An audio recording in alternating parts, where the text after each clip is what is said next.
comment gérer son stress et ses émotions. On va voir 5 astuces ensemble pour vous sentir plus sereine et plus apaisée au quotidien. Bonjour à tous, je m'appelle Jennifer, je suis coach holistique et intuitive et j'accompagne les femmes justement à se sentir plus apaisées, plus sereines, à retrouver confiance en elles pour créer la vie de leurs rêves et pour se sentir pleinement épanouie. Et puis pour ne louper aucun conseil et pour me soutenir, ça me fait tellement plaisir. Merci à d'être de plus en plus nombreux, n'hésitez pas à vous abonner sur la chaîne.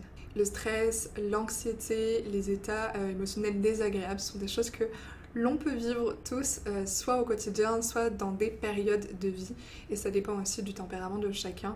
Mais en tout cas, ce sont des choses qui peuvent nous bloquer, des choses qui peuvent nous faire nous sentir pas très bien, que ce soit physiquement, émotionnellement, psychologiquement. Et donc, c'est pour ça que je suis très contente de vous livrer ces conseils aujourd'hui qui vont vous permettre justement de vous sentir encore mieux et de vous soutenir dans cette période si vous traversez une période un peu plus stressante que d'habitude ou si vous avez un tempérament stressé. Ce sont des choses que je mets en place assez régulièrement parce que j'ai tendance à avoir un tempérament très calme mais aussi stressé, plutôt de nature on va dire. Voilà, ça fait partie aussi de mon tempérament, mais je ne me victimise aucunement là-dessus et je me laisse aucunement entraîner là-dedans, et au contraire j'apprends à reconnaître les signes avant-coureurs de stress, j'apprends à reconnaître tout ça pour prendre soin de moi, pour prendre le taureau par les cornes et justement tout ça ce sont des choses qui me permettent d'aller mieux parce que il y a une période où justement je ne connaissais pas toutes ces techniques là et je me laissais envahir par le stress, je faisais même des colites, en fait j'étais tellement stressée et tellement je ne le voyais pas, j'avais l'impression de ne pas l'être alors qu'en fait au fond de moi boule de stress. Et donc en fait ouais, j'avais très très mal au ventre. Et ce qui fait que même quand j'étais en BTS, il y a eu des journées où je ne pouvais pas aller en cours. Et c'est quand même assez rare pour moi, j'allais vraiment tout le temps en cours. Donc voilà, et ça me permet vraiment d'aller mieux, tout ce que je vais vous livrer aujourd'hui. La première chose dont je voulais vous parler, c'est la phytothérapie. Donc la phytothérapie, ça va être plutôt une canne, ça va être quelque chose qui va vous soutenir à tout ce qui est complémentation alimentaire. C'est pas ça qui est le numéro 1, mais je le mets en numéro 1 parce que le plus important va être ce que vous allez entendre tout au long de la vidéo. Mais il n'empêche que le soutien de la complémentation alimentaire, ça peut aussi nous aider dans ces périodes-là. Donc la première chose, c'est le magnésium. Je pense qu'on a tous besoin de magnésium parce qu'en fait c'est un minéral qui ne se stocke pas. Et quand on stresse, il y a une fuite de magnésium. Et le magnésium, un manque de magnésium provoque du stress.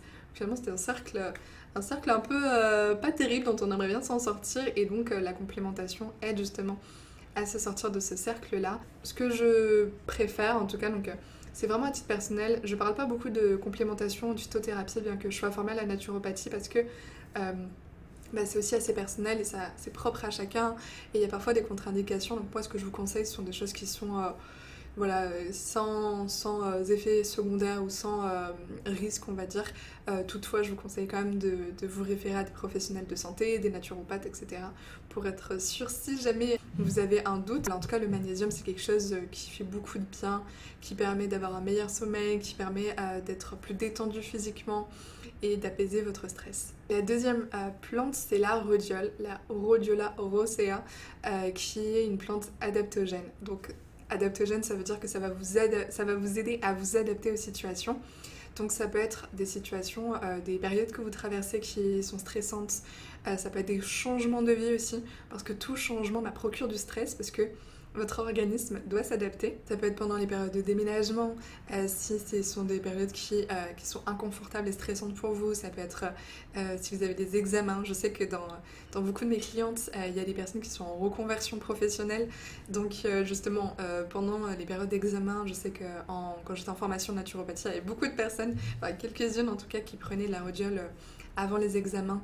C'est vrai que moi c'était pas quelque chose qui me stressait particulièrement parce que je me suis formée assez jeune à la naturopathie, donc j'avais l'habitude des examens, mais c'est vrai que quand on perd l'habitude, quand on est quand on travaille on va dire, et que là on doit se remettre dans les examens, c'est pas toujours très confortable. Donc la rhodiole c'est super pour ça aussi, pour les périodes de changement, quelles qu'elles soient finalement, ou même les périodes qui sont plus stressantes, parce que la rhodiole ça va vous permettre de vous apaiser, ça va vous permettre de vous sentir, d'installer un sentiment de bien-être et de détente, aussi bien physique que émotionnel et mental. Il y a aussi quelque chose que j'adore et que je fais depuis pas très longtemps, c'est pour ça que je suis encore plus excitée de vous les partager aujourd'hui, c'est la récitation de mantras. Les mantras, en fait, ce sont des phrases en sanskrit qui ont une symbolique, qui veulent dire quelque chose aussi en français, mais qui ont aussi une énergie. En fait, quand vous allez les réciter, ça a aussi cette énergie-là. Donc même si vous ne comprenez pas ce que vous dites parce que c'est en sanskrit, eh bien, votre corps énergétique va ressentir les bienfaits de la vibration des mots. Donc ça a double effet, c'est vraiment génial. Et puis le fait de les chanter, ça va vous permettre d'agir sur vos cordes vocales, sur votre chakra de la gorge, sur votre expression, sur la libération de vos émotions. Mais ça peut être aussi des phrases que vous pouvez parler ou que vous pouvez dire dans votre tête. Et en fait, réciter des mantras, ça va aussi vous faire passer en parasympathique, apaiser votre système nerveux. Et ça, ce sont des choses aussi que le fait de se mettre en parasympathique, ça peut être aussi via la méditation ou la respiration. Je vous le partage là parce que je ne vais pas le détailler plus, la respiration et la méditation dans la vidéo, bien que ce soit des choses qui soient très couramment utilisées pour la gestion du stress, mais justement peut-être que vous connaissez déjà. Donc voilà, on va pas rentrer plus en détail, mais sachez que ce sont des pratiques méditation, respiration que j'affectionne aussi énormément. Alors pour les mantras, comme ce sont des mantras en sanskrit, je vous les écrirai dans la barre d'infos. Comme ça, vous pouvez même aller regarder des vidéos YouTube qui sont chantées. Comme ça, vous pourrez chanter avec si vous avez envie. Et vous pouvez aussi les chanter surtout plusieurs fois, que ce soit 3 fois ou encore plus en fait. Mais voilà, l'intérêt c'est aussi de les chanter plusieurs fois pour ressentir pleinement l'énergie et vous aider à passer en parasympathique. Parce que je sais aussi qu'il y a des personnes qui ne se sentent pas à l'aise dans la méditation de pleine conscience, qui sentent qu'elles sont trop stressées et du coup le fait de méditer les stresse encore plus, donc on va éviter. Donc si avoir un chant de mantra vous aide à vous détendre tout en ayant justement le fait de chanter et donc d'être occupé, bah ça va vous aider en fait à passer en parasympathique, à apaiser votre système nerveux, à apaiser tout votre stress et vos inquiétudes, tout en avoir cette pratique de chant qui vous apaise et qui vous fait du bien. Et puis une autre chose à faire, c'est d'aller à l'origine du stress. Qu'est-ce qui vous stresse? Quelle situation est inconfortable pour vous? Qu'est-ce qui ne vous convient pas?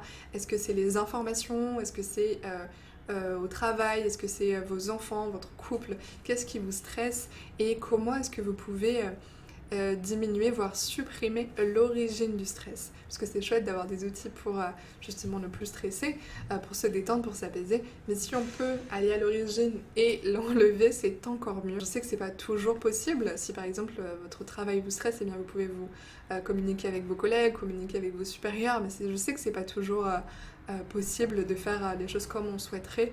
Mais si par exemple c'est l'actualité qui est source de stress pour vous, eh bien coupez-vous des informations, coupez la télé, coupez le journal, ou si c'est la surstimulation des réseaux sociaux, eh bien coupez les réseaux sociaux ou imposez-vous un cadre. Enfin voilà, si c'est une situation amoureuse, eh bien échangez avec votre partenaire. Voilà, allez à l'origine de votre stress et faites preuve d'honnêteté envers vous-même, envers être à l'écoute de vos besoins aussi, et puis aller déraciner ce mal à la racine plutôt que de vouloir mettre des pansements tout le temps, parce que comme ça vous allez vous sentir beaucoup plus apaisé plus facilement.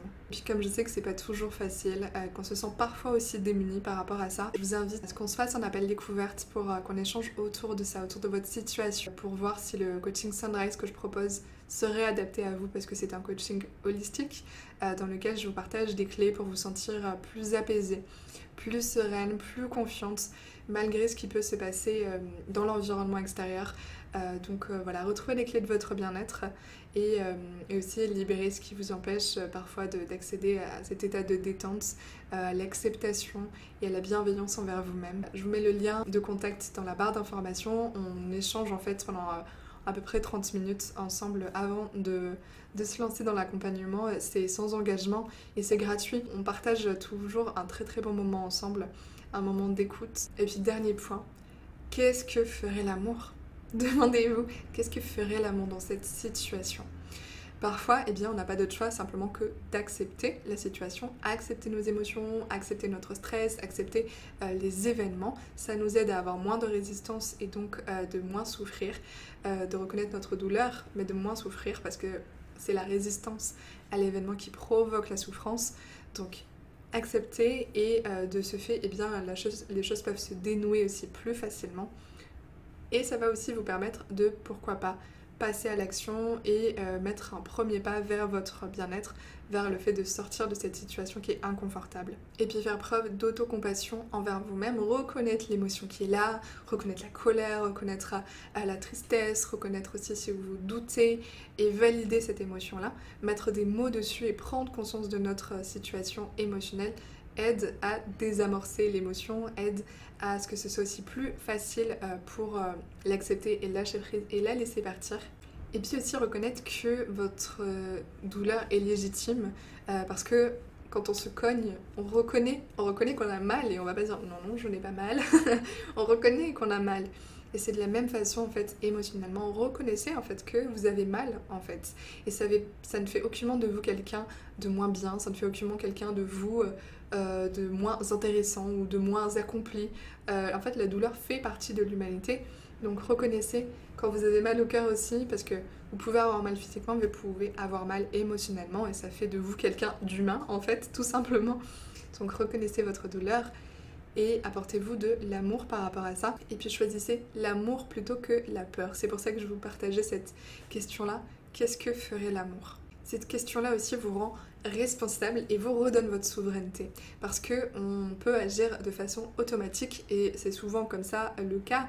On agit inconsciemment dans notre vie, mais on peut se laisser emporter par nos émotions, on peut se laisser emporter par le stress et avoir des réactions qui ne sont pas appropriées aux situations parce que quand on est dans ces énergies-là, eh bien souvent on réfléchit différemment, on a moins accès à plus de clarté d'esprit. Donc simplement vous posez cette question, qu'est-ce que ferait l'amour ? Ça vous aide aussi de redescendre en pression et d'y voir plus clair et de trouver des solutions qui sont adaptées pour vous sentir bien, pour vous sentir moins stressé et pour trouver aussi peut-être les solutions aux situations qui sont stressantes pour vous. Et c'est aussi pour vous accompagner sur ce chemin-là, pour vous sentir plus épanoui, plus heureux, mieux gérer aussi vos émotions, mieux les maîtriser, que j'ai créé un e-book qui est disponible gratuitement. Dans la barre d'infos, je vous mets le lien pour que vous le téléchargiez. En fait, ce sont 6 exercices, 6 techniques de bien-être qui sont simples à mettre en application dans le quotidien et qui pourtant font beaucoup de bien. Vous allez pouvoir télécharger le e-book, le lire une première fois et commencer à mettre en pratique ces exercices. C'est accessible à tout le monde et bien sûr avec l'effet cumulé, plus vous allez le pratiquer, plus vous allez pratiquer ces 6 exercices ou peut-être simplement 2 ou 3 et intégrer ensuite d'autres pratiques dans votre quotidien. Vous allez voir qu'en fait ça va vraiment changer votre monde intérieur. Vous allez avoir ces outils ressources dès que vous en avez besoin et même dans votre vie de tous les jours aussi pour intégrer et incarner le bien-être au quotidien. Donc voilà, je vous laisse le télécharger, ça m'a fait très plaisir d'avoir vos premiers retours sur ce e-book. Je sais qu'il fait beaucoup de bien, les pratiques font beaucoup de bien, donc merci beaucoup. Comme d'habitude, on se retrouve tous les dimanches dans une vidéo autour du bien-être, de l'épanouissement personnel et de la réalisation de soi. Donc on se retrouve dimanche prochain dans une prochaine vidéo et en attendant, prenez soin de vous.